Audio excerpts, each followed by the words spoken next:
Quelqu'un ici acclame Jésus. Alléluia. Il est venu pour donner la vie. Alléluia. Alléluia. Tu peux te rasseoir là où tu es. Merci Seigneur pour ta parole. Alléluia. La Bible déclare qu'au commencement était la parole. La parole était avec Dieu. Et la parole était Dieu. Oh, cette parole est venue sur la terre, dans le monde. Et elle est venue chez les siens. Les siens n'ont pas reçu. Cette parole était la lumière qui éclaire tout homme qui marchait dans les ténèbres. Et la Bible déclare que cette parole, cette lumière était la vie. Alléluia. En elle était la vie.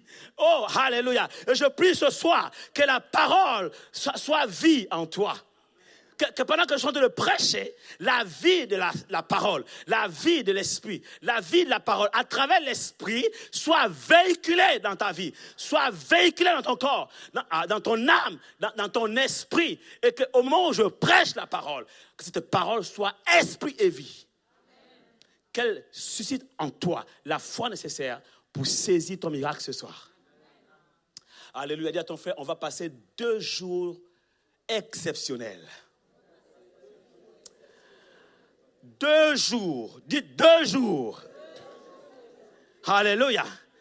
2 jours de miracles, de guérison, de délivrance, de paroles prophétiques, de paroles de connaissance. 2 jours, comme Jésus a fait 2 jours dans le tombeau. Il est mort à la croix. Il a été crucifié. Ils l'ont enterré. Il est resté 2 jours dans le tombeau. Le 3e jour, il est ressuscité. Alléluia! Oh, mais c'est 2 jours aujourd'hui où nous allons vaincre la mort. Pendant 2 jours, Jésus a combattu la mort. Il a vaincu la mort. Le 3e jour, c'était le jour du triomphe. C'est le jour où Jésus a proclamé sa victoire sur la mort, sur la maladie, sur les démons, sur les sorciers, sur Satan. Alléluia! Je suis en train de te dire aujourd'hui qu'après ces 2 jours, le 3e jour pour toi, ça va être lundi. Quand tu vas te réveiller lundi, tu seras ressuscité. Quelqu'un ici acclame Jésus. Alléluia! Quelqu'un acclame Jésus. C'est-à-dire que tu sortiras de ton tombeau. Oh, je déclare au nom de Jésus qu'après ces 2 jours, tu sors de ton tombeau. Tu sors du tombeau de la mort au nom de Jésus. Vous savez, la mort, ce n'est pas la cessation de vie sur la terre. La mort, je vous ai parlé de la vie au début. Et il a dit, je mets devant vous la vie et la mort. La mort, en fait, c'est l'absence d'une substance divine qu'on appelle Zoé Aionos. Cette substance qui fait que l'être humain soit à l'image de Dieu, à la ressemblance de Dieu, en santé, en bonne santé divine, qu'il soit prospère, qu'il réussisse, qu'il ait du succès. En fait, cette substance que Dieu a inoculée dans l'esprit de l'homme, le jour où il a créé à son image, à sa ressemblance, le jour où l'homme a péché, il a perdu cette substance. Et c'est pourquoi la Bible dit, tu mourras. Il dit à l'homme, tu mourras. C'est-à-dire que, en fait, tu vas perdre cette vie. Et quand la mort est venue, en fait, l'homme a commencé à constater des changements dans son métabolisme. Déjà, son esprit était mort. C'est-à-dire que son esprit était endormi aux choses de Dieu. Son esprit ne pouvait plus percevoir les choses de Dieu. L'essence de son esprit était éteinte. Parce que la mort l'avait affecté. Donc son esprit ne pouvait même plus communiquer avec Dieu. Son esprit ne pouvait même plus, en fait, ressentir les choses de Dieu. Son esprit commençait à voir Dieu autrement. Quand Dieu apparaît, son esprit a peur de Dieu. Son esprit fuit. Son esprit commence à avoir honte. Dieu se pose des questions, mais qui t'a appris que tu es nu? Parce que la mort était déjà entrée en lui. Alors d'autres sentiments sont nés. Parce que la mort était arrivée. Et son corps aussi a commencé à changer. Il y a eu des modifications dans le métabolisme du corps. Il y a eu des modifications dans les lois naturelles du physique. Et il a commencé à connaître ce qu'on appelle la douleur. Et c'est pourquoi Dieu dit à la femme, dorénavant tu enfanteras avec douleur. Le mot douleur n'existait pas avant. Quelqu'un me comprend ici? Et même dans le lieu où ils étaient, le lieu géographique où ils étaient, ils ont commencé à constater des modifications dans la nature. Et la nature a commencé à faire pousser des épines et des ronces, chose qui n'existait pas avant. Parce que la mort est rentrée à travers le péché. Bien aimé, Adam ne connaissait pas épines. Adam ne connaissait pas ronces. Adam ne connaissait pas aïe. Adam ne connaissait pas maladie. Il ne connaissait pas souffrance. Mais quand il a mangé l'arbre de la connaissance du bien et du mal, alors la mort est entrée et la vie s'est retirée. Regardez quand quelqu'un meurt physiquement, son esprit n'y est plus. Qu'est-ce qui se passe? Dans les quelques jours qui vont suivre, le corps commence à se décomposer parce qu'il n'y a plus de vie. C'est exactement ce qui s'est passé. Quand on parle de mort spirituelle, c'est exactement ce qui s'est passé. Sauf que là, tu es vivant humainement, mais en fait, ton corps se décompose. Tu commences à voir des maladies atteindre ton corps. Tu commences à voir des trucs bizarres sortir de ton corps. On parle d'infirmité, on parle de cécité. Non, tout ça c'est quoi? En fait, c'est ton corps qui est en train de se décomposer pendant que tu es encore debout. C'est l'image de ce qui s'est passé spirituellement. Quand l'homme a perdu la vie, la mort est entrée en lui.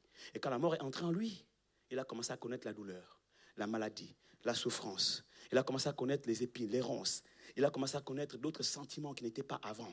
Il ne connaissait pas déception, il ne connaissait pas. Trahison, il ne connaissait pas. Alléluia.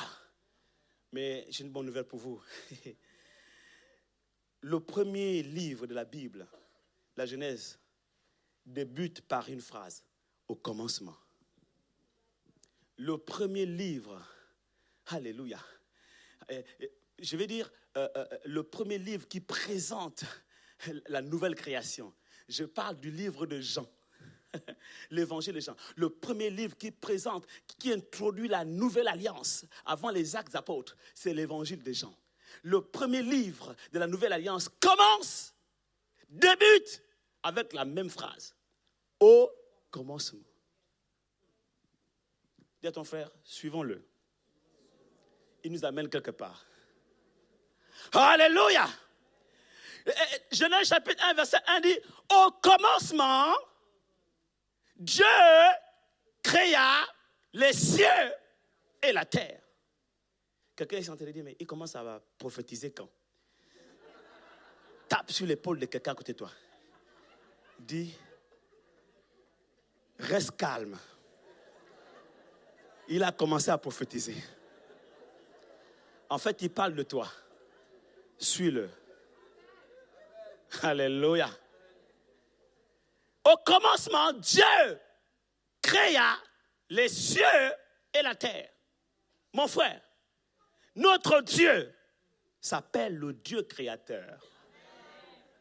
Dieu là, quand on dit au commencement, le mot commencement là, ce n'est pas le commencement d'ici.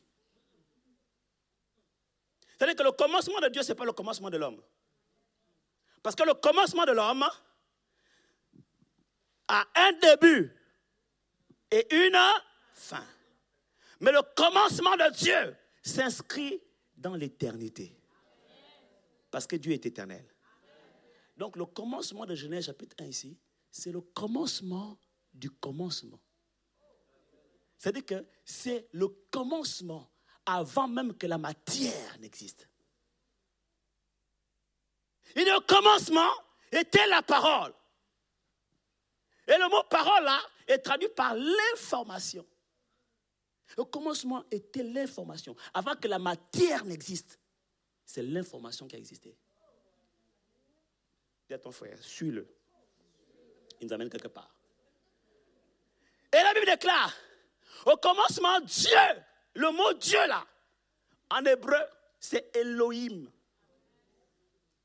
Ce n'est pas Dieu le Père, non. Le mot Dieu là, c'est Elohim, qui veut dire en français Dieu le Père, Dieu le Fils et Dieu le Saint-Esprit. Ça veut dire quoi? Au commencement, Dieu le Père, Dieu le Fils, Dieu le Saint-Esprit créa. Oh, un bon français de souche, fils de Molière et de Descartes, est en train de me dire, mais attends, ce n'est pas créer. Non! Créer, c'est la grammaire de l'Académie française. Mais la grammaire biblique, qui était au commencement, c'est-à-dire avant que la matière n'existe, avant que Descartes n'existe, avant que Molière n'existe, avant que l'Académie n'existe, avant que leur Panthéon n'existe. Je parle de celui-là. Alléluia. Dans sa grammaire, il ne distingue pas le Père, du Fils et du Saint-Esprit. Il les met ensemble. Il les appelle Elohim, un seul Dieu.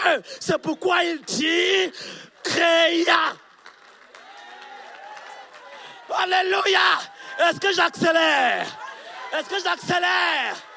Dis à ton frère, notre Dieu là, c'est le Dieu qui a même inventé la grammaire. Il connaît la conjugaison mieux que toi. Donc là, c'est-à-dire que créa ici s'accorde en genre et en nombre avec Elohim. Oh, quelqu'un ici acclame Jésus. Alléluia. Quelqu'un acclame Jésus. Alléluia. Donc tu comprends pourquoi je dis que ton commencement n'est pas le commencement de Dieu. Parce qu'avec ta grammaire, ton orthographe, tes conjugaisons, tes concordances de temps n'existent. Ah, il y avait déjà un temps qui existait avant ton temps. Alléluia. L'information existait. Voilà pourquoi notre Dieu, Elohim, s'appelle l'alpha et l'oméga. C'est quoi l'alpha et l'oméga? Ça veut dire le A et le Y. Le Z. Ah, t'as vu? Ils ont suivi, n'est-ce pas? On acclame le Seigneur. Alléluia. Alléluia. Dis à ton frère, est-ce que tu le suis? Parce que moi, je le suis. Voilà. Donc, l'alpha et l'oméga, ça veut dire le A et le Z. Maintenant, suis-moi. Quand on dit le A et le Z, ça veut dire quoi? Ça veut dire l'alphabet. Donc, l'alphabet là, c'est Dieu. Voilà pourquoi le commencement était la parole. C'est-à-dire, au commencement était l'alphabet. Quelqu'un ne m'a pas encore compris. Quand je lis ma Bible, je vois plusieurs mots. Tous les mots qui sont dans ma Bible sont écrits avec des lettres. Et ces lettres-là sont des lettres comprises entre A et Z. Quelqu'un peut comprendre ici? Donc, ce sont des lettres qui sont dans l'alphabet. Donc, si mon Dieu s'appelle Alpha et Oméga, ça veut dire que tous les mots, tous les noms sont contenus dans mon Dieu. En fait, ils ne m'ont pas encore compris. Qu'est-ce que je veux dire? Je vais te dire, quand tu vois quelque part, le médecin, il t'a diagnostiqué, et puis il t'a sorti son verdict, et que sur le verdict, sur un petit bout de papier,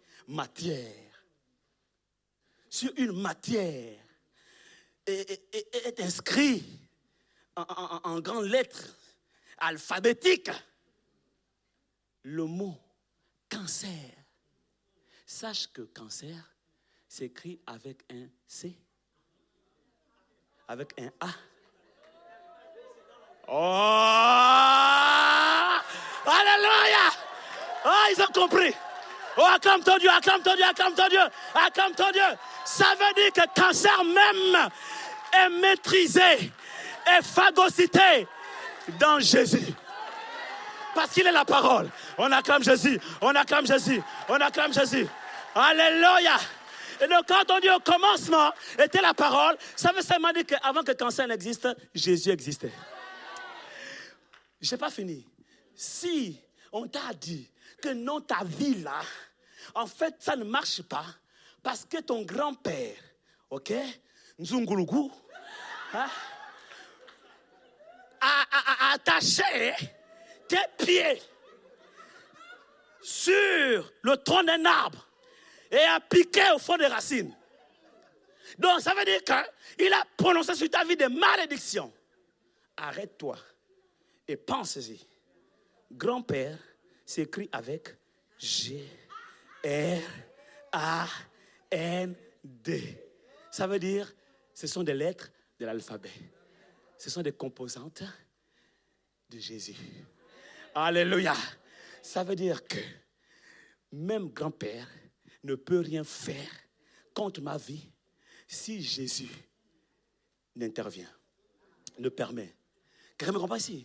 Ça veut dire que si Jésus a permis que grand-père aille attaché dans un coin de la forêt, ce qui était attaché, on ne sait pas quoi, avec ton nom, le même Jésus qui a été au commencement de l'histoire.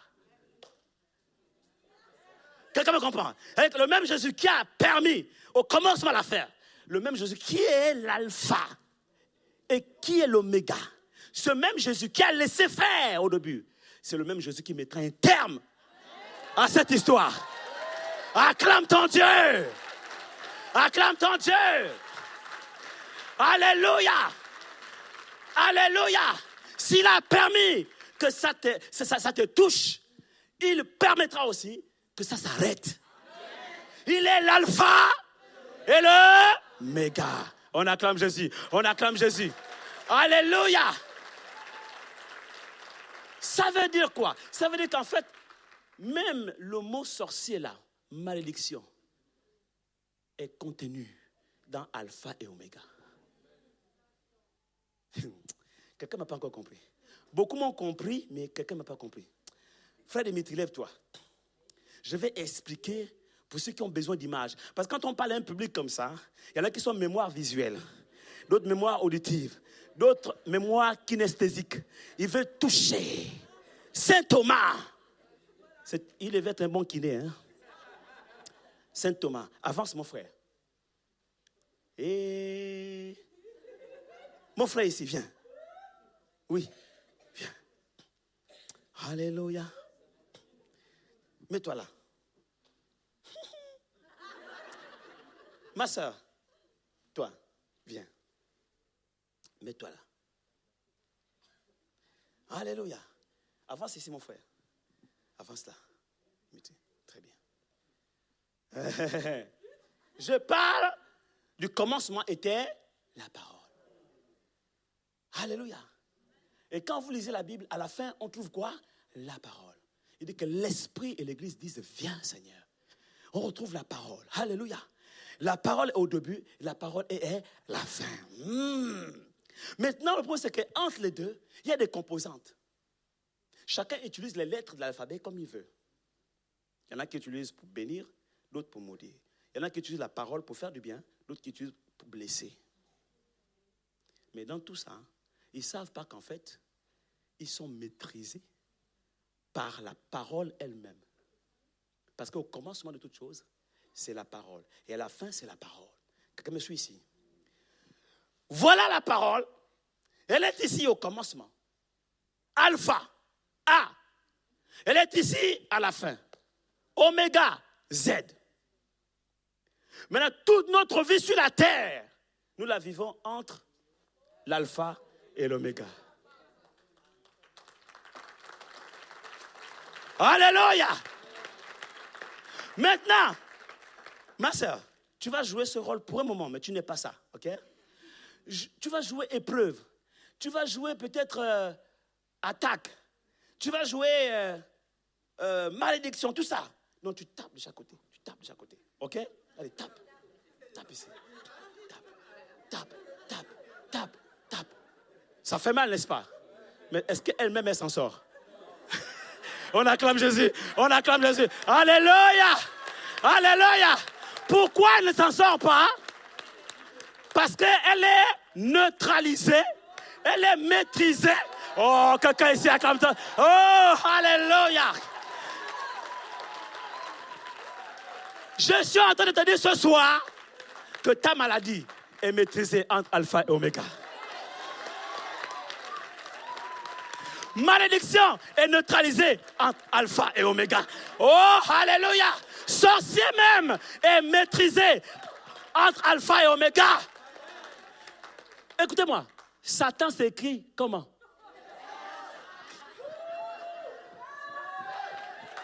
Oh, alléluia, alléluia. Satan s'écrit avec un S, A, N. Oh, on reprend. S, A, T, A, N. N'est-ce pas? Ça donne Satan. Donc Satan est compris entre A et Z. En d'autres termes, Satan est maîtrisé par l'alpha et l'oméga. On acclame Jésus, on acclame Jésus, on acclame Jésus. Oh! Je suis en train de te dire ce soir que la maladie là est maîtrisée par la parole. Jésus est la parole. Sorcier est maîtrisé par la parole. Dépression est maîtrisée par la parole. Dépression c'est D, E, encore. Ah, est-ce qu'on est arrivé à Z? Non, il est maîtrisé par... On acclame Jésus. Alléluia. Quelqu'un me comprend ici? Il n'y a aucune maladie, il n'y a aucune épreuve, il n'y a aucune situation, il n'y a aucun esprit qui ne soit maîtrisé par l'alpha et l'oméga. Acclame ton Dieu, acclame ton Dieu, acclame ton Dieu plus fort. Asseyez-vous. Merci. Alléluia. Au commencement était la parole. Mais voyez-vous, quand Dieu crée la parole, quand Dieu crée le monde, la Bible déclare que la terre était informe et vide. Ah, ce verset-là, ça me chagrine un petit peu. Ça me titille et ça m'a tellement titillé que je me suis dit, c'est pas normal. Il faut que j'aille chercher pourquoi c'est écrit que la terre était informe et vide. Parce que le Dieu que je connais est un Dieu bon. Dites, Dieu est bon. Et un Dieu bon ne crée que des bonnes choses. Quand il a créé la terre, il a trouvé que c'était bon. Quand il a créé l'homme, il a trouvé que c'était très bon. Alléluia. Et quand il a créé la femme, oh, il n'y avait plus de mots. C'était la cerise sur le gâteau. Ah, merci pour ma femme, Seigneur. Ah, je prie pour les célibataires. Alléluia. Recevez l'onction de la grâce. Afin que vous passiez du bon au très bon et du très bon à l'excellent. À la distinction. Amen, amen. Bon, c'est une petite parenthèse prophétique pour les célibataires. Saisis ta grâce, fais comme ça. Alléluia. Et j'ai cherché, j'ai dit, c'est pas normal. Un Dieu si bon, qui m'a habitué à voir quand il crée quelque chose que c'était bon, c'était très bon. Ce même Dieu va créer une terre informe et vide. Et ça vient d'où ça? Il ne m'a pas habitué comme ça, ce Dieu. Mais remarquez bien, il dit au commencement, Dieu créa quoi? Les cieux et la terre. Donc ça veut dire que les cieux et la terre ont été créés au même moment. Quand? Au commencement. Comment deux choses qui sont créées au même moment par un Dieu aussi bon et même très bon, excellent est son nom. Il y a une qui est remplie de sa gloire, les cieux des cieux, remplis de sa gloire. Et il y a une autre chose qu'on appelle la terre, qui est informe et vide. En hébreu, on dit chaos, hein? Tohu bohu. C'est ça le mot en hébreu, tohu bohu, chaos. Mon Dieu n'est pas un Dieu de chaos, même pas de cailloux.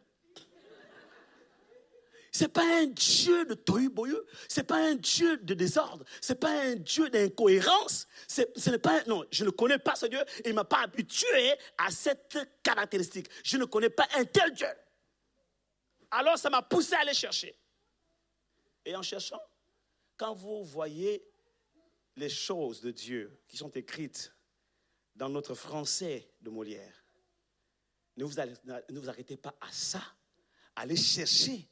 Parce que vous voyez, comme j'aime souvent dire ici, pour ceux qui me connaissent, la Bible n'est pas un livre à lire en première lecture, on s'arrête là. La Bible est comme un gisement. Quand vous voulez découvrir des ressources des ressources, des pierres précieuses, ce n'est pas en surface que vous allez les trouver. Il faut creuser, creuser.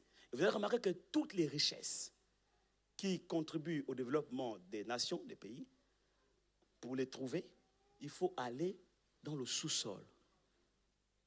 Première couche, deuxième couche, on va... La parole de Dieu est comme ça. Première lecture, là, c'est bien. Mais il y a des profondeurs. Peut-être il y a des profondeurs. Ah! Alors, je suis reparti dans la Torah, le livre hébreu. L'Ancien Testament, quand vous lisez ce texte-là dans la traduction hébraïque, il n'est pas dit qu'au commencement, Dieu créait les cieux et la terre était informe et vide. Non. La terre était informe et vide, c'est la traduction française. Mais la traduction hébraïque dit ceci. Écoutez-moi bien. Ça change tout dans notre compréhension. Au commencement, Elohim créa les cieux et la terre. La terre est devenue informe et vide. J'ai dit, ah, ok, là je comprends. Vous savez, quand Dieu a créé les cieux et la terre, tous les deux éléments étaient remplis de sa gloire. Tous les deux éléments, il y avait la lumière. La lumière, c'est la gloire de Dieu. Amen, amen. Maintenant, la Bible déclare, la terre, contrairement au ciel, aux cieux, est devenue informe et vide. La terre a été détruite, la terre a été dépouillée, la terre a été vidée de sa substance d'origine. Et la terre est devenue un tohu-bohu, un chaos. Donc, ce n'est pas Dieu qui a créé la terre de la sorte. Et ce n'est pas Dieu qui en est responsable. Dieu parle à quelqu'un ici. Tu te poses des questions. Si réellement Dieu existait, pourquoi ma vie est comme ça? Pourquoi ma vie n'est qu'échec? Pourquoi ma vie n'est que maladie? Pourquoi ma vie n'est que souffrance? Et tu commences à accuser Dieu. Tu commences à haïr Dieu. Tu commences à te fâcher, à dire, si vraiment Dieu existait, non, telle chose ne serait pas ainsi. J'ai une bonne nouvelle pour toi. En réalité, ta vie est comme elle est aujourd'hui. Ce n'est pas de la faute de Dieu. Parce que quand Dieu t'a créé, il ne t'a pas créé comme ça. Il ne t'a pas créé malade. Il ne t'a pas créé infirme. Il ne t'a pas créé paralysé. Il ne t'a pas créé aveugle. Quelqu'un me comprend ici? Quand Dieu t'a créé, il ne t'a pas créé dans la situation où tu es aujourd'hui, dans la souffrance, dans la maladie. Dieu ne t'a pas créé comme ça. Quelque chose s'est passé. Avant le verset de Genèse chapitre 1 là, quelque chose s'est passé. Parce que vous voyez, Genèse, c'est un livre qui a été écrit par un homme qu'on appelle Moïse. Et Moïse n'a pas existé au temps d'Adam et Ève. Moïse a existé des années plus tard, des siècles plus tard. Il a existé après Noé. Il a existé longtemps même après les patriarches. Vous me suivez? Après Abraham, Isaac, Jacob, Moïse, Joseph. Moïse est venu après. Mais comment Moïse va savoir comment Dieu a créé le ciel, la terre, et comment il a créé les arbres, comment il a créé l'homme, etc. C'est lorsque Moïse va sur le mont de Sinaï, à la rencontre de Dieu, dans ces temps de prière et de méditation, l'Éternel Yahweh se révèle à lui et lui donne une vision. Et quand il donne la vision, il demande d'écrire ce qu'il voit, comme il le fait avec tous ses prophètes, comme il l'a fait avec Jean dans l'Apocalypse, pour lui montrer l'avenir. À Jean, Dieu lui montre l'avenir.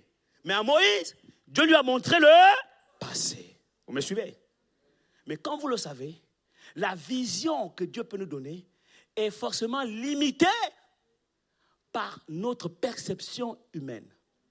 Et on va écrire ce qu'on voit en fonction de ce que nous sommes, êtres humains. Mais ça ne reflète pas la totalité de ce qui est en réalité. Ce n'est que le reflet. Ce n'est qu'une ombre. Quelqu'un me comprend ici? Quel est mon point? Je me dis qu'en fait, quand Moïse parle de ça, en fait, il y a un détail qui ne sort pas, qui ne ressort pas.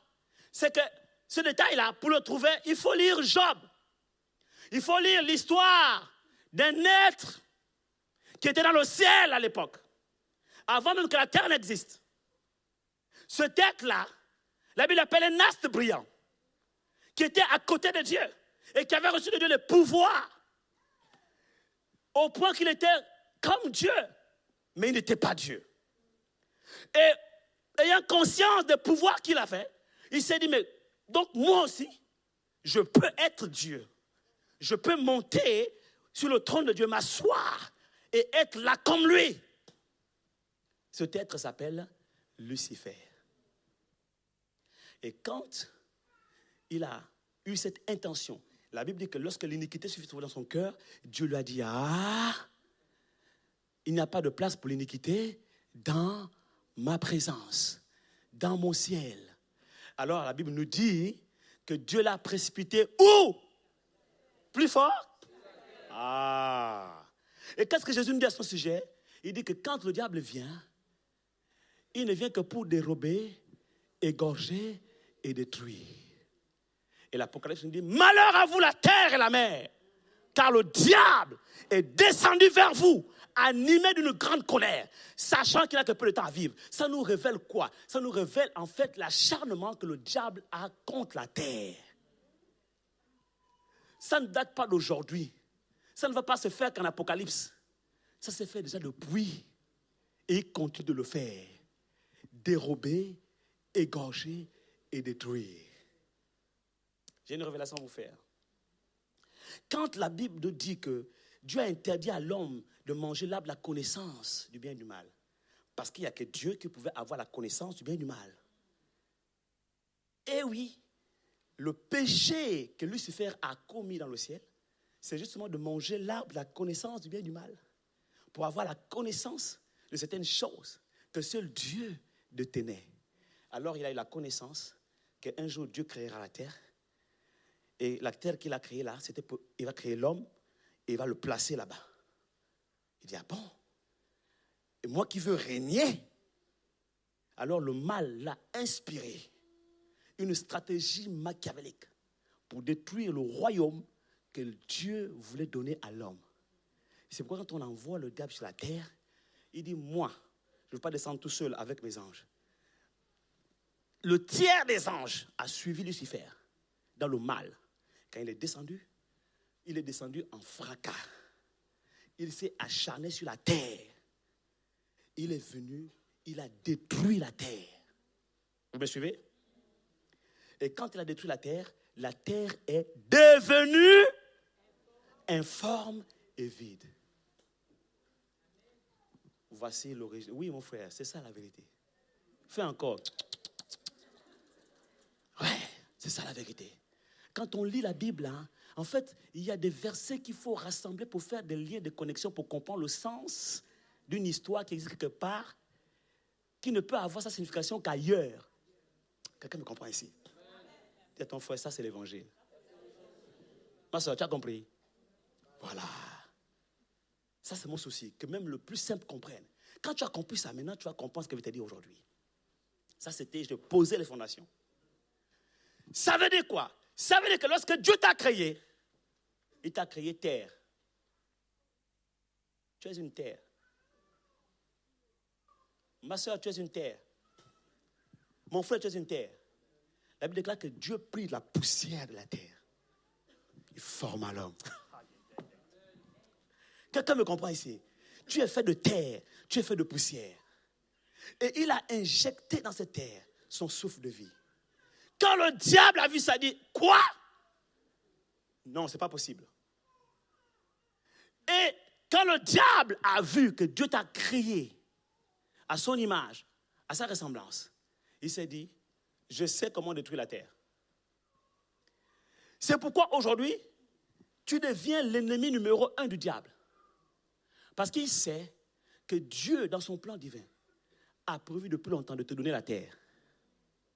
Et si tu as créé à base de la terre, c'est parce qu'en fait, tu dois être aussi le reflet de ton environnement. Alléluia. Je prends un exemple. Vous connaissez le criquet vert? Qui a déjà vu le criquet vert? Voilà. Prenez un criquet vert. Vous le mettez dans une herbe verte. Allez le chercher. Non seulement il est à l'aise, mais en même temps, on ne le voit pas. C'est comme ça que Dieu a voulu faire de toi. C'est ce que Dieu a voulu faire de toi. Il a voulu faire de toi un élément insaisissable par le diable. En fait, il t'a créé avec la nature de ton environnement pour que tu sois invisible face au diable. Que tu sois insaisissable face au diable. Que tu puisses toi contrôler. Voilà qu'il a dit, afin qu'il domine. C'est toi qui dois dominer, qui dois contrôler et non le diable te contrôler. Et ça, Satan ne pouvait pas supporter ça. Voilà pourquoi il a dit, il faut que j'arrive à lui arracher ce pouvoir d'être incontrôlé, d'être quelqu'un qu'on ne maîtrise pas, qu'on ne sait insaisissable, pour que moi maintenant, je puisse utiliser ce pouvoir-là pour gouverner la terre, pour maîtriser la terre, pour saisir tous les éléments et que lui maintenant, il soit sous mes pieds. Et vous connaissez l'histoire, il a tenté Adam et Ève, ils ont mangé l'arbre, la connaissance du bien et du mal, vous connaissez l'histoire, la même chose. Et puis, il a récupéré le pouvoir dans ses mains.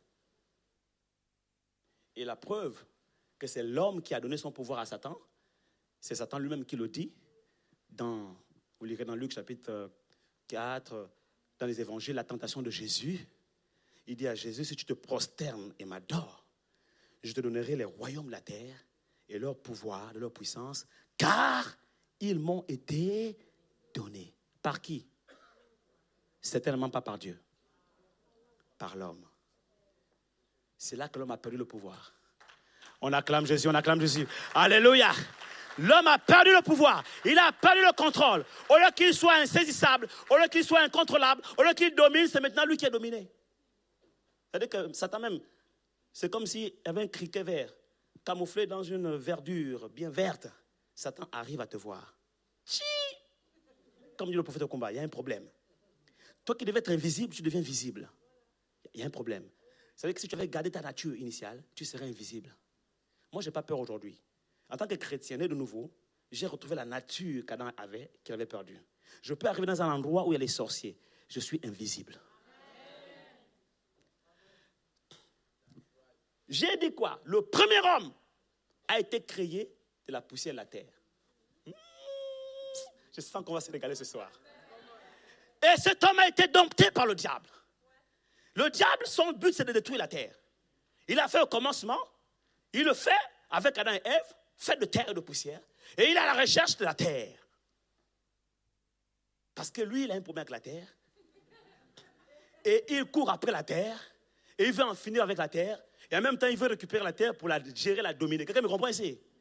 Maintenant, regardez, quand le diable a tenté Ève et Adam, et qu'ils ont péché, qu'est-ce que Dieu dit à Satan? Il dit, tu mangeras de la poussière de la terre. Ah! Dieu a créé la terre pour donner à l'homme. Il a créé l'homme de la poussière de la terre. Maintenant, il donne pour nourriture au diable la terre. On fait comment maintenant, Seigneur? Non seulement il a arraché notre pouvoir, mais en plus de cela, tu nous donnes à manger. On devient sa nourriture. Vous me suivez? Oh, mais Dieu avait un plan. Dites, Dieu avait un plan. Ah, il est l'alpha et l'oméga. Il est le commencement et la fin. Il faut que la fin, là, il termine avec. Quelqu'un me comprend ici? Et le diable, j'imagine Satan en train de se régaler. Oh, mais il n'a pas dit alléluia. Mais on acclame Jésus, on acclame Jésus. Vous voyez, je suis tellement converti que je vais dire alléluia à tout bouche. Et donc le diable commence à se réjouir, se dit, ah, enfin. Mais Dieu avait un plan. Regardez comment le plan salvateur, le plan rédempteur de Dieu commence depuis la Genèse. Il va le chercher où? Dans la faute de l'homme et dans la tentation de Satan. Il va sortir ça, il va confondre Satan. Il va dire à Satan, toi, dorénavant, pour marcher, tu vas ramper sur ton ventre et tu vas manger la poussière de la terre. J'imagine Satan se réjouit car enfin. Parce que quand on dit tu vas manger la poussière de la terre, n'oubliez pas que l'homme a été créé de la poussière de la terre. Ça veut dire que l'homme, en ce moment, devenait la nourriture du serpent. Imaginez, Mais ce n'était pas fini. Parce que au moment où le diable s'est réjoui, il avait oublié que Dieu a dit à la femme. Et Dieu a dit, il dit quoi à la femme? Il dit, la postérité de la femme écrasera la tête du serpent. Oh! Alléluia! Alléluia! Ça veut dire que le premier homme a été créé de la poussière de la terre. Il a été dominé par le diable. Le pouvoir est arraché par le diable. Il est mangeable par le diable. Mais Dieu est en train de prophétiser sur une nouvelle race de personnes qui ne seront pas mangeables par le diable, mais dont la postérité écrasera la tête du serpent. Quelqu'un ici acclame Jésus. Quelqu'un ici acclame Jésus. Alléluia. Et quand on quitte la Genèse, on arrive maintenant dans les évangiles. Dans le Nouveau Testament, la Bible déclare que Dieu se révèle à une femme qui s'appelait Marie. Il dit quoi? Il dit, un enfant naîtra de toi. La puissance du Très-Haut te couvrira de son ombre. Et un saint enfant naîtra de toi. Cet enfant ne sera plus mangeable par le diable. Parce qu'il ne sera pas né de la poussière de la terre. Ah, je sens la joie. Alléluia. La parole, alléluia. Ça brûle, ça brûle, ça brûle. Est-ce que tu sens quelque chose là? Alléluia. Dieu en a fini avec la postérité de la terre. Il a dit, Satan, tu voulais la terre? Prends la terre. Prends même l'homme créé la poussière de la terre. Mange la terre. Si tu crois que c'est une nourriture. Imaginez quelqu'un, le matin, petit déjeuner, la terre. À midi, la terre. Le soir, la terre. À 16h, goûter, la terre. Dis à ton frère, quelqu'un acclame Jésus. Je refuse. Pourquoi? Parce que dans la terre, là, il y a problème. Dans la terre, il y a le calcaire. Dans la terre, là-bas, il y a les épines. Il y a les ronces. Il y a le corps. Dans la terre, là-bas, il y a toutes les maladies. Quelqu'un me comprend ici? Oui, la terre était déjà maudite. Oui, la terre était... Parce que Dieu, quand il maudit Satan, le serpent, quand il se retourne vers l'homme, en fait, il ne maudit pas l'homme. Est-ce que Dieu a maudit l'homme? Quand il finit avec Satan, il se retourne vers l'homme. Qu'est-ce qu'il dit à l'homme? Il dit à l'homme, Dieu avait un problème, entre guillemets. Viens, mon frère. Voici Adam.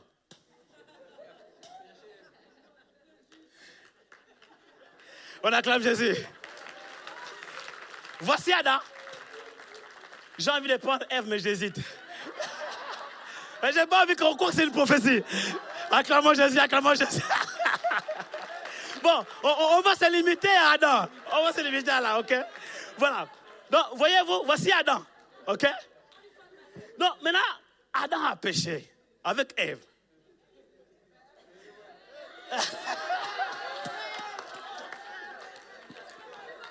Non, mais imaginez Ève.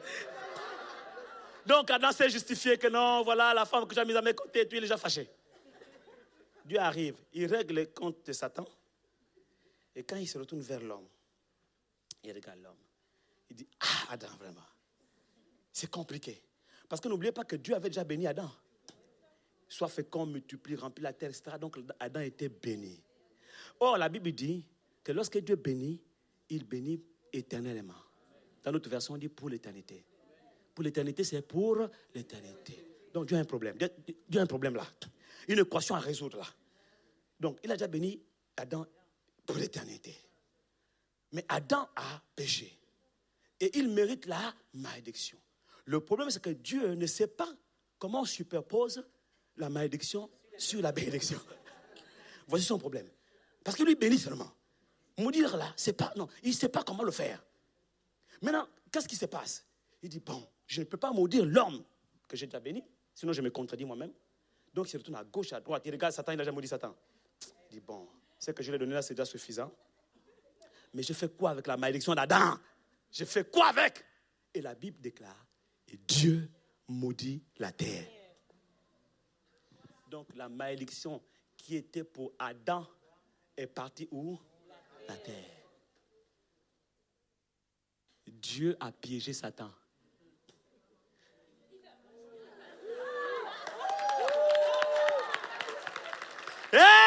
Alléluia. Acclame Jésus, acclame Jésus, acclame Jésus. Non, Satan était content que, j'ai eu la terre. C'était un cadeau empoisonné. Parce que la terre là qu'il voulait, depuis longtemps, et dont il se réjouissait d'avoir reçu, a été déjà maudite. Acclame ton Dieu, acclame ton Dieu, acclame ton Dieu. Alléluia. Et c'est la terre là que Dieu donne à Satan pour manger. Il mange la terre. Donc il mange malédiction. Il mange épines. Il mange ronces. Il mange la mort. Voilà les maladies, etc. Maintenant, Dieu, qu'est-ce qu'il dit à l'homme? Il dit, attends, reste tranquille. Il parle à la femme. Il dit à la femme, tu accoucheras avec des douleurs. Et on dit que c'est une malédiction. Il dit, je vais augmenter les douleurs de tes grossesses. Là, ce n'est pas une malédiction, frère. Parce que quand il dit, je vais augmenter, ça veut dire que la femme a accouché déjà avec des douleurs. Parce qu'on augmente quelque chose qui existe déjà. D'accord? Voilà, il n'a pas dit, dorénavant, tu accoucheras avec des douleurs. Non, il a dit, je vais augmenter les douleurs, les souffrances de tes grossesses. Pourquoi? On croit que c'est une malédiction. Non. Parce que enfanter la postérité qui écrasera la tête du serpent, le corps de l'être humain ne peut pas supporter ça. Est-ce que tu peux supporter de porter la gloire de Dieu dans ton corps? Pas facile, n'est-ce pas? La gloire de Dieu dans le corps humain, pas facile. En fait, Dieu est tenté de prophétiser sur la femme que malgré ce que tu as fait, je t'ai pardonné, je t'aime toujours. Et de toi, femme, qui a péché, la postérité qui écrasera la tête du serpent naîtra de tes entrailles. Mais ça va être au prix de la souffrance. Pourquoi? Parce qu'il va falloir que cet enfant-là porte les souffrances de toute l'humanité. Et les souffrances de toute l'humanité-là, toi la mère, tu vas les ressentir dans tes entrailles. Tu vas ressentir, tu vas porter, tu vas sentir le poids du prix à payer pour sauver l'humanité qui a été emprisonnée par le diable à cause de ton péché. Quelqu'un me comprend ici? Donc les douleurs de la femme sont en fait une préfiguration des douleurs de la croix. Oh, mandare brochika bababa. Quelqu'un me comprend ici? Donc quand l'ange vient parler à Marie, il dit la puissance du Très-Haut te couvrira de son ombre. Et un saint enfant naîtra de toi. C'est pour fortifier Marie. Pourquoi la puissance du Très-Haut va couvrir Marie de son ombre? Pour fortifier Marie. Parce que son corps fait de terre ne peut pas supporter le saint enfant qui naîtra d'elle. Il a fallu une péridurale. Quelqu'un ici acclame Jésus, alléluia, alléluia. Il a fallu pour qu'elle supporte une péridurale. La puissance du Très-Haut l'a recouverte. Et quand tu penses aux douleurs de la femme, pense aux souffrances de Christ. Ce n'est qu'une ombre, une préfiguration. Imagine maintenant ce que Christ a souffert à la croix. Il fallait que Marie, en tant que femme, parce que en fait, Ève était une figure prophétique de Marie. Au moment où Dieu parlait là, c'était la postérité de la femme. Donc sa fille Marie, des siècles plus tard, même des millénaires, allait rentrer dans l'accomplissement de cette parole. Donc les douleurs de la femme ne sont pas une malédiction. C'est une préfiguration. Tout est ancien, mais ce n'est pas pareil. Quelqu'un me comprend ici? Alléluia! Voilà la nourriture que Dieu donne au diable, Satan, la terre. Mais mon point est celui-ci, et je suis en train de finir avec ça. Le but de Dieu, c'était qu'à travers ça, une postérité qui allait écraser la tête du serpent naisse. Je vous ai dit que le premier homme, la première postérité est née de la terre. Maintenant, voyez, je vous passe les détails. Jésus vient à la croix, il est mort. Donc Jésus est né sur une crèche, etc. Il a grandi, il n'a pas péché, il a obéi à Dieu, il est mort à la croix, il est ressuscité, n'est-ce pas? Et la Bible déclare que le même esprit qui a ressuscité Christ dans tes morts va maintenant habiter en nous. Comment? Jésus l'explique à Nicodème. Il dit, si tu ne nais de nouveau, tu ne peux voir le royaume des cieux. Et Nicodème dit, mais comment moi qui suis fait de terre, je peux encore renaître? Est-ce qu'il faut encore rentrer dans le ventre de ma mère, renaître? Jésus lui dit non. Je vais t'expliquer. En fait, c'est quoi la nouvelle naissance? La nouvelle naissance, ce n'est pas naître à nouveau de la terre. Parce que ce qui est né de la terre est terre. Ce qui est né de la chair est chair. Ah ça, Dieu en a fini avec. Et Dieu a donné pour pâturage au serpent. Donc on en a fini avec cette postérité, c'est fini. Maintenant je te parle d'une autre naissance. Et il dit à Nicodème, il va expliquer pratiquement ce qu'est la nouvelle naissance. Il va dire, si tu n'es né d'eau et d'esprit, tu ne peux entrer dans le royaume des cieux. Écoutez la suite. Il dit, car ce qui est né de la chair est chair, ce qui est né de l'esprit est esprit. Donc il y a une séparation entre l'ancien et le nouveau. Entre le vieil homme et le nouvel homme. Entre la postérité de la terre et la nouvelle postérité. Mais quelle est cette nouvelle postérité? Si la première postérité est faite de terre, la nouvelle postérité est faite de quoi? Jésus l'explique à Nicodème. Il dit, le vent souffle où il veut. On entend seulement le bruit. On ne sait d'où il vient et où il va. Il en est ainsi de quiconque, de tout homme qui est né de l'esprit. Oh, alléluia! Acclame ton Dieu, acclame ton Dieu, acclame ton Dieu, acclame ton Dieu. Jésus est en train de nous révéler ici la nature de la nouvelle postérité. Celle qui écrasera la tête du serpent. Elle n'est pas créée de la terre, de la poussière de la terre. Ce n'est pas une postérité qui est mangeable par Satan, par le serpent. Quelqu'un me comprend ici? L'ancien Adam, c'était la terre. Mais le nouvel Adam est un esprit vivifiant. Oh, alléluia! Alléluia! Alléluia! Et il dit, le vent souffle où il veut. Tu entends seulement le bruit. Tu ne sais d'où il vient ni où il va. Il en est ainsi de quiconque est né de l'esprit. Ça veut dire que celui qui est né de l'esprit est un vent. Je reprends mon frère, ils ne m'ont pas compris. La première postérité est tirée de la terre. Elle est maudite. C'est fini. La seconde postérité, le second Adam, est né de l'esprit. Et il dit, quiconque est né de l'esprit est ainsi. Le vent souffle où il veut. Tu entends seulement le bruit. Tu ne sais d'où il vient et où il va. Il en est ainsi de quiconque est né de l'esprit. Ça veut dire que quiconque est né de l'esprit est un vent. Tu ne sais d'où il vient. Parce qu'il a été tiré d'en haut. Il est né d'en haut. Donc si tu le cherches sur la terre, tu ne peux pas le trouver. Il vient d'en haut. Tu ne sais d'où il va. Il va dans l'éternité. Et il le compare à un vent. Pourquoi? Parce que le vent, tu ne sais d'où il vient, d'où il va. Tu entends seulement le bruit. Tu sens seulement qu'il y a quelqu'un ici. Alléluia. En d'autres termes, si le vent souffle où il veut, tu ne sais d'où il vient et d'où il va, tu entends seulement le bruit, ça veut dire que le vent est insaisissable. Le vent est invisible. Voilà pourquoi tu ne le vois pas, tu entends seulement le bruit. Voici les caractéristiques de la nouvelle postérité. Acclame ton Dieu, acclame ton Dieu, acclame ton Dieu, acclame ton Dieu. Alléluia! On peut le mettre dans un endroit, un environnement vert.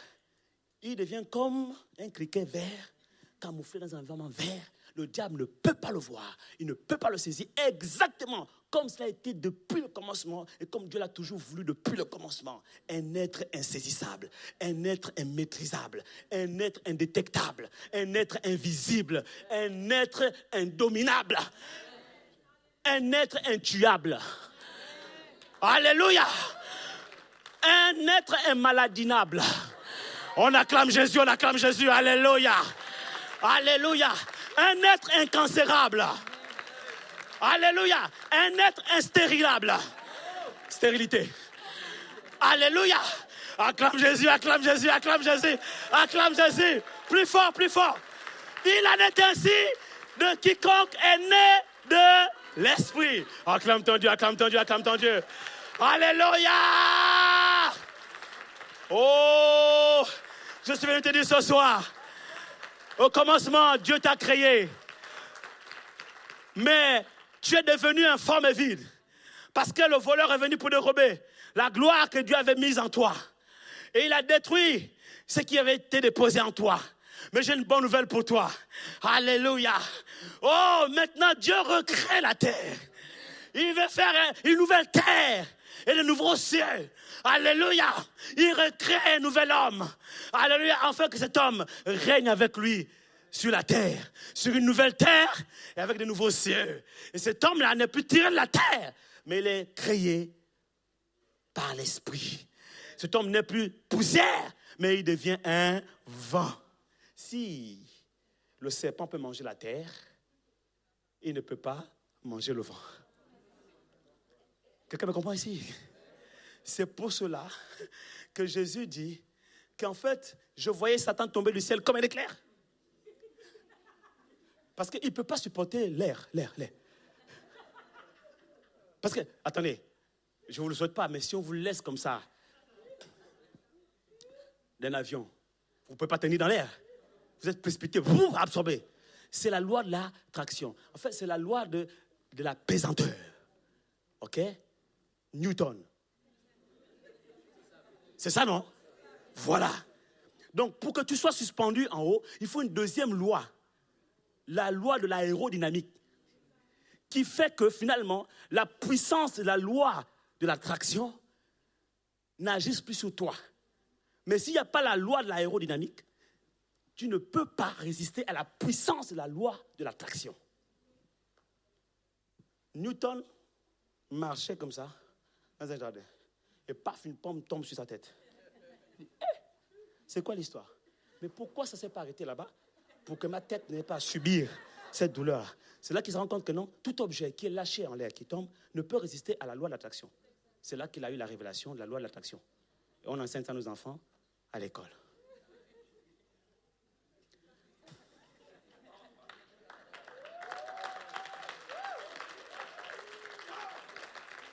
Ça veut dire que Satan lui-même ne peut rien contre la loi de l'attraction.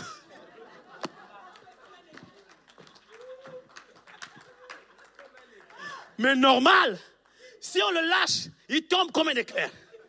C'est qu'il ne peut pas lui-même résister à la loi de l'attraction. C'est normal, il n'a rien créé. C'est l'alpha et l'oméga qui maîtrise tout. Et l'apôtre Paul dit, je fais le mal que je ne veux pas. Et le bien que je veux faire, j'arrive pas à le faire. Malheur à moi. Je suis un homme je souffre au-dedans de moi. Parce que le bien, je veux le faire, je n'arrive pas à le faire. Mais je suis attiré, dites attiré, par ce qui est de la terre. La nature humaine est toujours attirée par ce qui est de la terre. Et aucun être humain ne peut résister à la loi de l'attraction. Quelqu'un me comprend ici? La chair ne peut pas résister à la loi de l'attraction. Et c'est la loi de l'attraction, en fait, qui agit par la tentation. L'homme, l'être humain en lui-même, il ne peut pas résister au péché. Il est toujours attiré par le péché. Attiré. Dieu a essayé de résoudre ce problème à travers l'être humain. Il n'a pas réussi. Il a envoyé Noé. Noé, le déluge est arrivé. Dieu a dit, Noé, construis l'arche. Et à travers les eaux du déluge, Dieu a voulu purifier la terre. Mais ça n'a pas suffi. Les gens ont continué à pécher. Dieu a envoyé, je vous passe les détails, il a envoyé les juges. Les juges n'ont pu rien faire. La Bible déclare, quand vous lisez les juges, la Bible déclare que le peuple fit encore ce qui n'est plus à l'Éternel. Mon Dieu Seigneur. Et il fit encore ce qui... Et encore et encore. Dieu dit, bon, on va changer. Dieu envoie les prophètes. Ah! Les prophètes arrivent. Ils prophétisent, la dispensation des prophètes. Les paroles prophétiques n'ont pas suffi. Un prophète aussi puissant comme Samuel. La Bible dit que l'Éternel ne laissait pas tomber une seule parole de sa bouche qui sortait de sa bouche. Aussi puissant était-il. Il n'a pas pu résoudre le problème de la loi de l'attraction. Les mêmes gens, ceux qui donnaient les prophéties, sont les mêmes gens qui péchaient encore. Saül a reçu une prophétie, mais claire. Il dit, arrête de chercher les annexes de ton père. retourne avec précision. Tu iras, quand tu arriveras au tombeau de Rachel, voilà ce qui va se passer, à telle étape, voilà. Et après ça, tu vas rencontrer une troupe de prophètes. Et l'Esprit de l'Éternel descendra sur toi, te saisira, tu seras changé en un autre homme. My God! Et la Bible dit que quand Samuel a fini de prophétiser, Saül est parti, les choses se sont exactement passées comme il l'a dit. Un prophète ou un puissant, l'Esprit de l'Éternel est descendu sur lui. Saül a été changé en un autre homme, il s'est mis à prophétiser aussi. My God! Mais ça n'a pas suffi pour résoudre le problème du péché. La terre attire la terre. La chair est toujours attirée vers la terre. Les choses de la terre, la convoitise des yeux, l'orgueil de la vie, le péché sous toutes ses formes, les œuvres de la chair sont attachées à la terre. Et la loi de l'attraction, même Newton lui-même qui a découvert le péché. Je vais te dire que même quand tu reçois les révélations de Dieu, ça ne suffit pas pour te délivrer toi-même du péché. L'homme n'a pu rien faire. Dieu a envoyé après les prophètes, il a envoyé les rois, les sacrificateurs, qui ont commencé à faire la préfiguration de ce qui devait arriver. Ils devaient se nettoyer eux-mêmes, se laver eux-mêmes, se sanctifier eux-mêmes. Et puis maintenant, sanctifier le peuple à travers un rituel. Il a établi les Lévites. Vous connaissez toute l'histoire. Vous lisez la parole de Dieu. Vous allez voir tout le sacerdoce, toute la sacrificature. Tout ça, rien n'a réussi à arrêter ou à maîtriser la puissance et le pouvoir de la loi de l'attraction. Tout être humain est toujours attiré sur la terre. Satan lui-même le premier. Comme un éclair. Il voit une belle figure, lui aussi. Même Abraham, le patriarche, il n'a pas réussi à résister à Agar. Pourtant, même le nom lui-même te dit Gar. Gar, Abraham, Gar, mon Gar. Gar à toi. Malgré ça, la loi de l'attraction l'a tiré vers Agar. Il a trouvé pour prétexte que non, c'est Sarah qui m'a dit de partir. Tu ne pouvais pas refuser. Tu n'attendais que ça. Non, honnêtement. Même si c'est ta femme qui te dit vas-y. Toi, tu peux dire, ah, ma femme, là, vraiment, c'est le désespoir. Hein? Non, je sens que là, vraiment, tu es désespéré. Mais je crains Dieu. Ça veut dire que s'il est parti aussi vite, hein, c'est qu'il attendait ça depuis. Hein? Quelqu'un me comprend ici? Bon, on ferme la parenthèse. Même Isaac, quand vous les voyez tous, les grands patriarches, ils étaient tous quasiment polygames. Ils n'ont pas pu résister à la loi de l'attraction. Quelqu'un me comprend ici?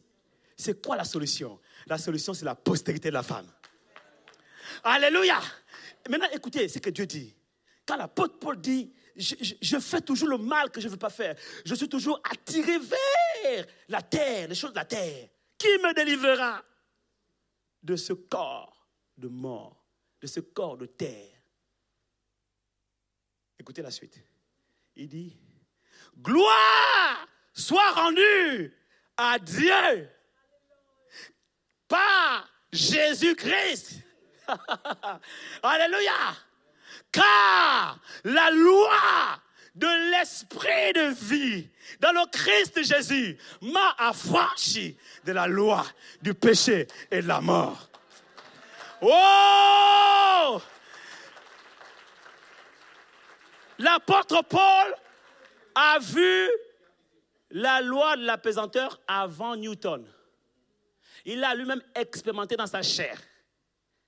Mais Newton n'a pas reçu la révélation que l'apôtre Paul a reçue. Quelqu'un me comprend ici? La loi de l'apesanteur, c'est la loi qui t'attire vers la terre. C'est la loi de la mort. C'est la loi du péché et de la mort. Pour que tu sois suspendu en l'air, quand on te lâche, il te faut une autre loi contraire. La loi de l'aérodynamique. Et quand Jésus parle du Saint-Esprit, est-ce que je prêche? Il dit, vous recevez une puissance. Le mot puissance est traduit en grec par dynamis. La loi de l'aérodynamique. Donc, Le Saint-Esprit est la loi contraire qui vient contrer la loi de la pesanteur. Voilà pourquoi il dit, gloire soit rendue à Dieu par Jésus-Christ, car la loi, là il vient d'avoir la lumière. Au moment où il se disait, Seigneur, qui me délivrera? L'Esprit lui ouvre les yeux et il dit, voici maintenant la solution. Il voit la loi de l'Esprit de vie, alléluia, à travers le sacrifice de la croix, par Jésus-Christ. Et il dit maintenant, gloire soit rendue à Dieu, parce qu'une solution a été trouvée. Il dit à ton frère, une solution a été trouvée. Une solution a été trouvée. Car maintenant, la loi de l'Esprit de vie dans le Christ Jésus m'a franchi de la loi du péché et de la mort. On peut me lâcher comme ça. Paf, je ne tombe pas. Je surfe dans l'air. Oh! C'est pour cela qu'il a dit. Il dit, je voyais Satan tomber comme un éclair, mais à vous, je vous ai donné le pouvoir de marcher sur les serpents, sur les scorpions et sur toute la puissance de l'ennemi. Et rien ne pourra vous nuire. Acclame ton Dieu, acclame ton Dieu, acclame ton Dieu. Rien ne pourra vous nuire. Le pouvoir de marcher sur les lois de la terre, les lois de la pesanteur nous a été donné. Et c'est pourquoi il dit, nous sommes maintenant avec lui assis où? Dans les lieux célestes. Au-dessus de toute puissance. Là où la loi de la pesanteur ne peut plus agir sur nous. Mais au contraire, nous dominons toutes choses. Écoute-moi mon frère. Satan peut encore manger ceux qui sont de la terre. Les hommes charnels. Mais les hommes spirituels. Il ne peut pas. Non, il ne peut pas. Il ne peut pas. Il ne peut pas. Alléluia. Il ne peut pas. Pourquoi? Parce qu'eux, ils ne sont plus de la terre. Ils sont d'en haut. Et là-bas, il domine. Et écoutez-moi, pour que le serpent te touche, il faut qu'il vole. Oh, acclame ton Dieu, acclame ton Dieu, acclame ton Dieu. Alléluia! Le serpent ne peut pas te toucher. Parce que pour qu'il te touche, il faut qu'il vole. Et j'entends des raisonneurs qui me disent, mais il y a un serpent volant, le dragon. Oh, mais tu n'as pas compris. Dragon, il peut voler au premier ciel. Mais il peut peut-être arriver au deuxième ciel dans l'esprit, c'est un démon. Mais il ne peut pas arriver au troisième ciel. Parce que là-bas, c'est Jésus qui règne. C'est le Saint-Esprit qui règne. C'est Dieu le Père qui règne. Mais toi, tu n'es pas assis au premier ciel. Tu n'es pas assis au deuxième ciel. Tu es assis où? Au troisième ciel. Acclame Jésus, acclame Jésus, acclame Jésus, acclame très très fort. Tu peux te rasseoir. Bénissons le frère, bénissons le frère. Oh, bénissons Adam. Le nouvel Adam. Alléluia. Acclame Jésus plus fort. Acclame Jésus. Oh, j'ai la joie de la parole. J'ai la joie de la parole. Si le diable a détruit la terre, Jésus est venu pour la recréer. Acclame ton Dieu, alléluia. Si le diable a volé la gloire qui t'a été donnée, Jésus est venu pour te la restituer. Oh, acclame Jésus. Il est venu pour te donner la vie en abondance. Et reçois la vie de Dieu. Tu ne mourras pas. Quiconque croit en lui ne mourra pas. Alléluia. Il ne mourra pas. Et même la mort ne peut rien contre toi. Même la mort ne peut rien contre toi. La maladie ne peut rien contre toi. Le sorcier ne peut rien contre toi. Est-ce que ces paroles brûlent en toi? Oh, ça brûle en moi. Quel que soit le verdict du médecin, le diable ne peut rien contre moi. La terre n'a plus de pouvoir sur moi. C'est moi qui domine la terre. Et sur la terre, je suis d'une autre espèce, une autre postérité. Elle n'est plus tirée de la terre. Elle est créée par l'esprit. Cette postérité est esprit. Et elle est comme un vent. Alléluia. Elle est assise dans les lieux célestes en Christ Jésus. Et là-bas, le diable ne peut pas le toucher. Là-bas, le diable ne peut pas y entrer. Là-bas, le sorcier ne peut pas y entrer. Que quelqu'un ici acclame Jésus. Oh, tu as besoin seulement de croire. Crois seulement et tu verras la gloire de Dieu dans ta vie. Croire, c'est la foi. C'est comme cette femme atteinte d'une perte de sang depuis 12 ans. 12 ans, ce n'est pas 12 jours. 12 ans, ce n'est pas 12 mois. Et la Bible déclare, pendant longtemps, elle a perdu du sang. Elle a perdu de l'argent chez les médecins. Peut-être que c'est ton cas ce soir. Peut-être que c'est ta situation ce soir. Pendant des années, tu as perdu de l'argent chez les médecins. Tu as perdu de l'argent chez les charlatans. Tu as perdu de l'argent par tes propres efforts. Tu as tout fait. Bien-aimé, la mort a affecté ton corps. La maladie a touché ton corps. Mais bien aimé, aucune solution humaine ne peut régler ce problème. Ah, quand la femme a compris ça, la femme a entendu parler de Jésus. La Bible dit quand elle est venue, il y avait une grande foule qui l'empêchait de toucher Jésus. Et elle s'est faufilée. Ah, comprenez une chose, à l'époque, hey, quand une femme était atteinte d'une perte de sang, elle n'avait pas le droit de venir en public.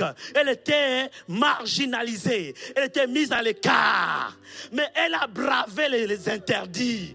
Ah, je parle à quelqu'un aujourd'hui. Quelle que soit la condamnation qui a été mise sur toi, tu peux braver cette loi. Acclame ton Dieu, acclame ton Dieu, acclame ton Dieu. Alléluia.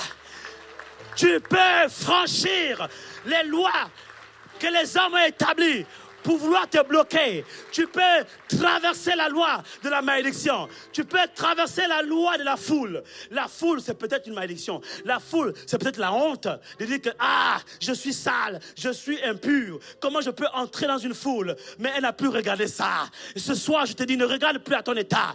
Ne regarde plus à ta situation. Ne regarde plus à ce que les hommes pensent de toi. Oh, ne regarde plus à ce que les gens ont dit de toi. Ne regarde plus à ton état. Elle n'a plus regardé à son état. Elle avait un but. Il dit un but.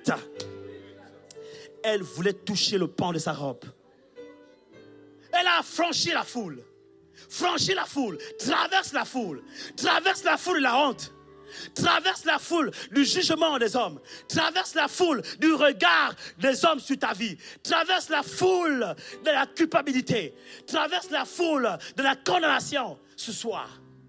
Et va toucher le pan de sa robe. Et quand la femme atteinte d'une perte de sang a réussi à toucher le pan de sa robe, elle s'est connectée à la prise.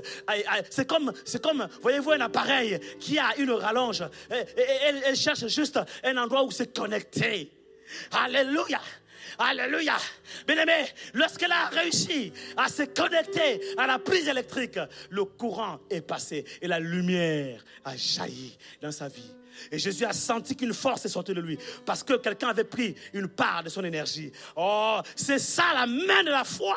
À la main de la foi, elle traverse les foules. Elle a un seul but, c'est de toucher le pan de la robe de Jésus. Et quand tu as réussi à toucher le pan de sa robe, tu te connectes à la prise de la puissance.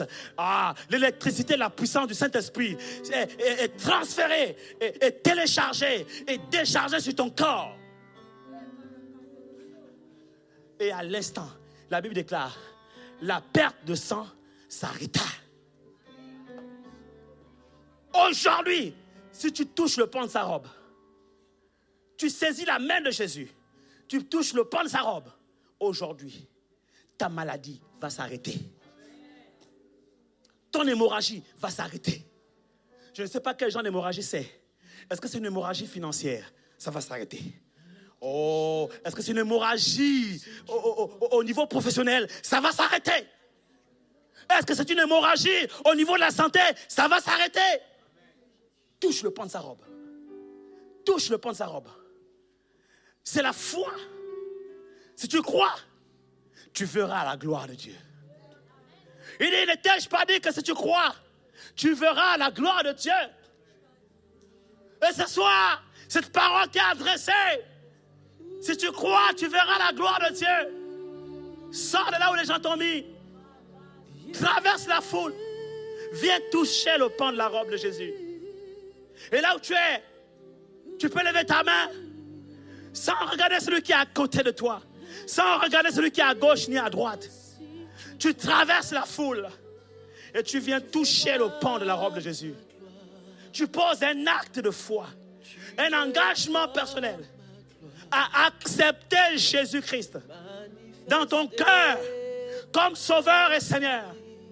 Alors en ce moment, tu vas te connecter à Christ comme cette femme et tu recevras la vie qui va arrêter l'hémorragie. Alors avance. Tu n'as jamais rencontré Jésus ou tu veux te réconcilier avec Jésus. C'est le moment maintenant. Viens ici devant. Ne t'ai-je pas dit que si tu crois, tu verras. Alléluia. tu verras ma gloire se manifester. Tu peux avancer, tu peux avancer. Dans ma vie, ne t'ai-je pas dit, ne t'ai-je pas dit que si tu crois, tu verras ma gloire. Tu verras ma gloire. Tu verras ma gloire.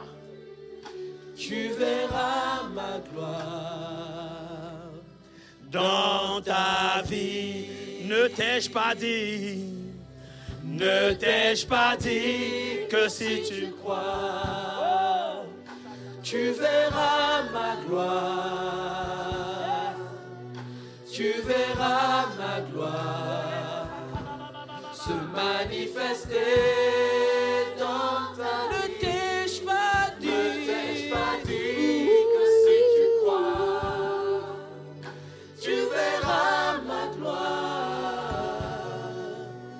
Tu verras ma gloire dans ta vie, dans ta vie. C'est Jésus qui te parle. Ne t'ai-je pas dit? Ne t'ai-je pas dit que si tu crois? Lazare était mort. Tu verras ma gloire. Son corps sentait déjà dans le tombeau.